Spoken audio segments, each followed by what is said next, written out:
Want to get back to the markets now, and the Dow, NASDAQ, and S&P opening at 1 month highs. Michael Lee of Michael Lee Strategy joining us now.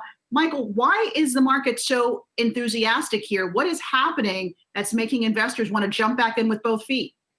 Yeah, look, I think you have a multitude of factors here. The first I'll say is economic data really continues to improve.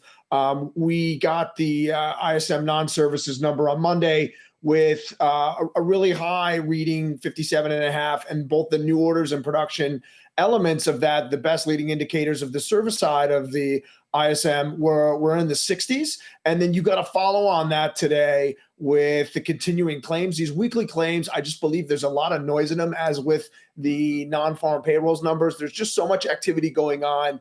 And when they're at this volume, I think the room for error is really large with state unemployment offices being kind of, I don't want to say overrun, but really overwhelmed. So when you drill down to the continuing claims, we're sub 11 million and we peaked at 25 million. So this recovery has been nothing short of remarkable.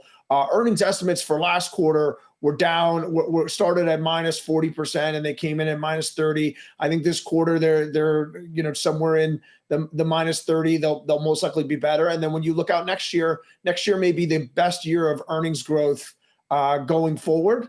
I'm sorry, best year of earnings growth percentage year over year. However, as someone that's very optimistic on the economy, I am becoming a little bit cautious on markets right now because there's very little shorts out there, very little bearish sentiment, very little bad news about overvaluations in equities. And when you start seeing the consensus come in the fact that the equity market is good, things are going really well, that tends to be, it's a counter indicator to me. I tend to get a little bit more cautious during that. So I would say, I don't believe that there's going to be stimulus before the election. I just think any sort of win, any stimulus will be viewed as a win for President Donald Trump, and Nancy Pelosi is just not going to let that happen. And the election's only a few weeks away. So I think that'll be after the election. So I think markets trading on that at the moment may be a little bit ahead of themselves.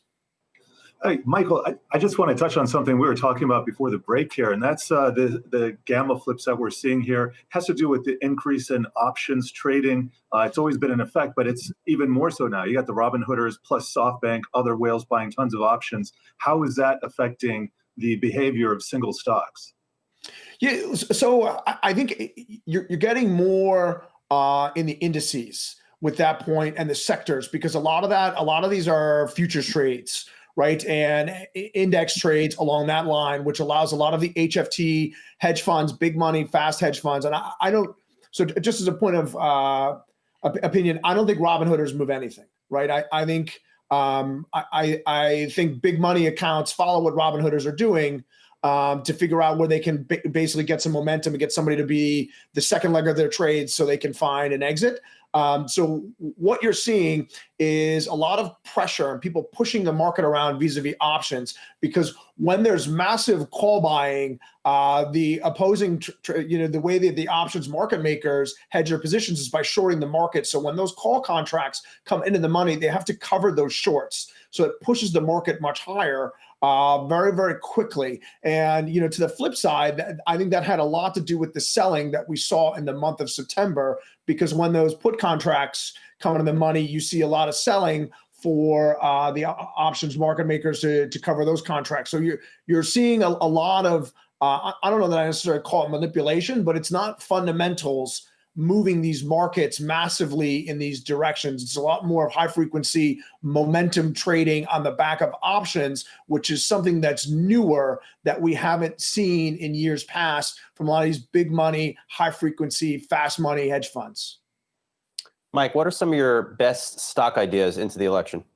Yeah, so look, we're getting, like I was saying before, I think we get a little bit frothy, but I like these big dividend payers that have proven that they're not going to cover their dividends. So the first one is AT&T, and I don't necessarily think that's a sexy name or a fast name, but they're going to sell DirecTV. They are much more likely to move forward with an asset divestiture than, say, a dividend cut. And so for people that are out there that are afraid to get involved in equities, you've got a really healthy dividend in a company that's going to shed non-core assets to support that dividend and improve equity prices that way versus just cutting their dividend. And then you also start with a little bit of a contrarian play. You look into ExxonMobil.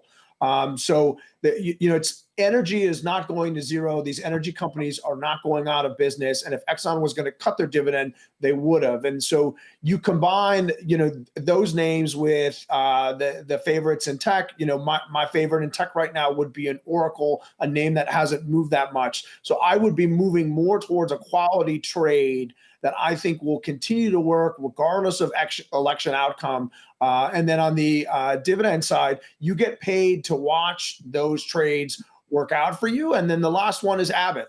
So I think what the president went through with this coronavirus will be the model going forward. I'm skeptical of a vaccine, but if people can be tested daily or every other day or multiple times a day, and then given a therapeutic at almost first glance of a positive test, the chances of surviving this virus and not having a really horrible outcome, even if you do survive, are what's more likely. So Abbott's a leader in testing. I think that's where we're going to go. I think all those names work regardless of who wins the election. And I think they haven't really run up with the market. And, and if you have cash to sidelines, I'd be more inclined to wait for that gamma trade to go the other way than to the upside. Real quick, what are your thoughts on IBM? They're saying this morning that they're going to spin off their IT infrastructure unit, focus more on the cloud. Are they a value play in your mind right now?